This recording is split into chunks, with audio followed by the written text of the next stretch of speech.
Les jeux d'arcade. Bonjour à tous. Bonjour Compile. Bonjour Cyril, dis, tu peux m'aider? J'ai un problème au niveau du bus PCI.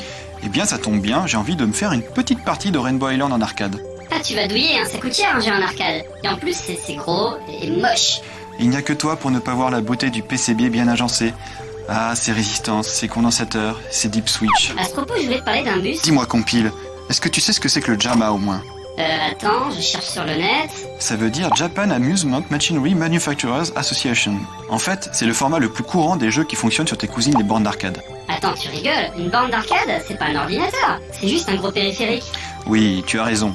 Contrairement aux consoles, quand on achète un jeu pour une borne d'arcade, on achète un ordinateur complet. Oui, c'est ce que t'appelles une PCB d'ailleurs. C'est un peu un abus de langage. PCB, ça veut dire Printed Circuit Board, c'est-à-dire une carte avec des circuits imprimés. Oh. Mais une PCB, ça peut être n'importe quoi. Un bout de serveur, un bout d'ordinateur, un bout de machine à laver, ou un jeu coté 400 € comme Rainbow Island. Mais pourquoi est-ce que c'est différent d'une cartouche de jeu? C'est simple. Une cartouche de jeu, c'est juste une ROM avec un programme dedans. Un jeu d'arcade, c'est une carte qui comporte la ROM, bien sûr, mais aussi un CPU, la RAM, et tout un assortiment de puces audio et vidéo destinées à faire fonctionner le jeu. Ah, mais c'est un ordinateur complet en fait, et qui sert juste pour faire marcher un jeu, puisque tout est soudé sur la carte. En gros, c'est comme si j'avais un seul programme en mémoire, et c'est tout. C'est nul, c'est du gâchis. C'est justement pour ça que c'est cher. Par contre, il y a un très gros avantage, c'est que toutes ces cartes ont un connecteur standard qui permet de brancher les manettes, des écrans, des haut-parleurs et une alimentation. Et basta. Ça fait quand même pas mal de choses à brancher. Et figure-toi qu'en fait, tout ça a été monté dans un seul meuble, qu'on appelle une borne d'arcade. C'est bien ce que je disais, c'est un gros périphérique. Mais quel rapport avec le JAMA? C'est le nom de la norme du connecteur qui a été mis en place en 86, parce que les exploitants en avaient marre de changer de meuble à chaque jeu.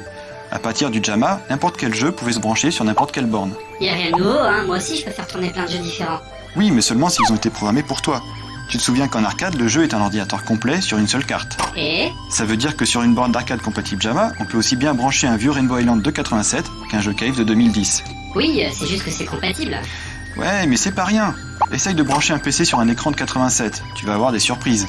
Et puis surtout, ce que tu n'as pas compris, c'est que l'évolution technologique des jeux sur console se faisait par paliers, tous les 5 ans environ à chaque nouvelle machine. Alors que là, l'évolution était constante. Comme la carte PCB contenait l'équivalent d'une console, elle était aussi constamment améliorée, en fonction du jeu et des avancées technologiques. Tu te rends compte? Mais tu te rends compte? Oui, je me rends compte que tu es un vieux gamer aigri. T'as pas quelque chose à sauvegarder là? Les données ont été traitées, sauvegarde en cours.